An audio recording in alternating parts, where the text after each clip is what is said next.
There, welcome to the garden. So I'm out here about to do a little bit of maintenance on this tomato arch, and I thought I would just kind of talk through a little bit of what I'm doing and my experience this year of growing tomatoes on this arch trellis, my plans for next year, and just all of the things.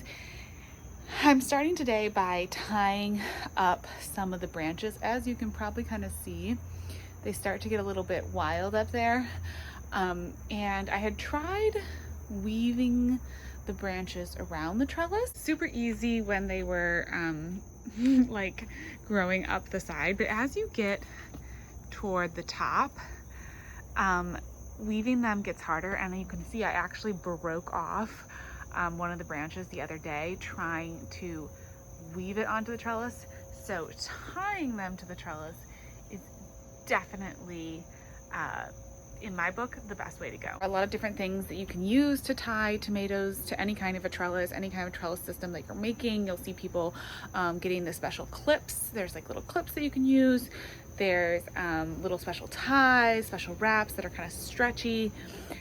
People will use like even like things like pantyhose or a t-shirt, an old t-shirt that's cut up. My favorite thing to use is twine. Two reasons. One is that it's just easy, it's affordable, it's nice to have around. I think it looks pretty. And then the other one is that it's biodegradable. So if it falls in your garden, this jute twine is just going to decompose. And I know for me, like, things are going to fall off, things are going to fall down. And so having something that I know is just going to like turn back into soil in the end is totally a relief. It just makes life so much easier. Now you do have to be a little bit careful with it where like you don't want to tie it super tight. I wouldn't take this twine and just like yank on any of the branches or tie it in really hard. But if you do like a loose tie, you know, leave some space, it's totally fine. And for tomatoes, that works perfectly. It's gonna be a little hard for me to show you what I'm doing and film this while I do it, but basically you can see that some of the suckers will start to grow up. I don't know if you can see that right there, like that's a sucker starting to grow up. And so that's one that I need to go ahead and now bring down over the trellis and tie it on. I'm also going to try to lift this branch up a little bit and tie it, and then bring this other branch down over the side and tie it. As you can see, I was very delicate with it. I didn't tie it too tight. I left plenty of space on there, but helped to guide the tomatoes over and just kind of following their growth and not forcing it. When you force a branch, that's what happens. It gets cut off.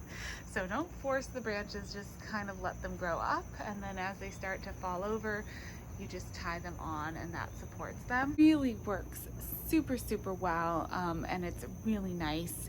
I love picking the tomatoes off of this arch trellis too, so that wasn't something that I had really anticipated, but I find that picking the tomatoes off the arch trellis is just wonderfully easy. You know, even the ones up at the top, although the trellis is pretty tall, they just grow down really in a lovely way, and it's super easy to get to them, and you don't feel like you're, you know, having to walk through spider webs or anything else like that. And so on my arch trellis, I have grown all Juliet tomatoes. That's actually just one Juliet tomato plant that is basically covering half and kind of going on to the second half of an entire trellis. I did harvest a couple suckers from it. You can see in this bucket here. I harvested a couple suckers from it and from some of my other tomatoes that I'm rooting in that bucket right now, and I'm hopefully going to plant out for another fall succession of tomatoes along the fence line. But as far as my plans for next year, that arch trellis is totally, I can't really see it from here, is totally part of the plan. I am going to be absolutely growing tomatoes on the arch trellis again because I just loved it. I love the way it looks. I love the way the tomatoes hang over it. It's just beautiful. Now, as the tomatoes have been growing up, I have also been trimming off a lot of the lower leaves that you know, tend to get disease and die. And so that is something about tomatoes that I think you want to think about a little bit with an arch trellis. Those bottom leaves tend to get a little bit kind of discolored. See here at the base of the trellis where I've been trimming them up and where it's kind of looking, you know, not as aesthetic as far as a trellis goes. Once the leaves start to look like this, I start to trim them out. But my plans for next year include growing this beautiful clematis that's on its way. And those clematis leaves will hopefully help to fill in the trellis. For this year, I had this mandevilla growing up, and you can see how having another plant growing with it just helps to fill in any of those areas and gaps that are left as you trim out the diseased leaves from the tomatoes. I think it also helps to grow some disease-resistant varieties. So I grew the Juliet tomatoes this year. I plan to grow those again next year. And I plan to also put probably like some sun golds, which is another pretty disease resistant, another really nice disease resistant tomato that grows really fast, the cherry tomato. I just think the look of like those cherry tomatoes and the vigor that cherry tomatoes have. I may do some Berries Crazy Cherries as well. If you haven't seen those, look those up.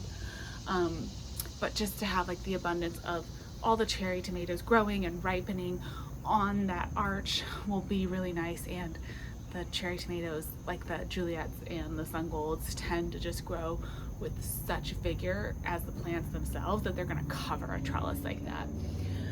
That's the thing, right? When you have an arch trellis, you want something that's really gonna take off and cover it, and tomatoes really will. The other thing about the cherry tomatoes is they're gonna ripen a bit faster than like your big slicers, and so you're gonna have those pops of color on the trellis as the tomatoes are ripening, and that's just kind of aesthetic, I think, and really nice. I know some people are going to ask about the trellis itself. I actually just got it online. I'll put a link. You can get it on Amazon.